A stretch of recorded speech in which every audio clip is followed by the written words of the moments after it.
crown our comedy influencer of the year. And the winner is, drum rolls please, pretend like you don't know, Chimo Desi.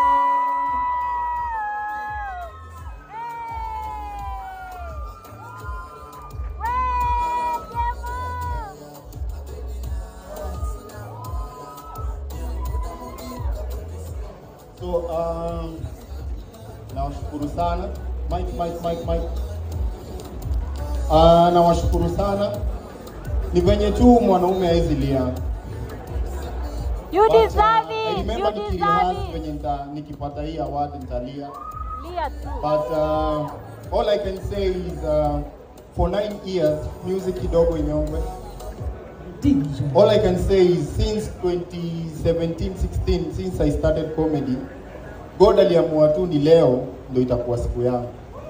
Na haijawezekana is through God na mafans wangu, watu wa Pulse wame-recognize my talent. So I just want to thank Pulse, to all my supporters, to my dad, mom, my fans, my team pale.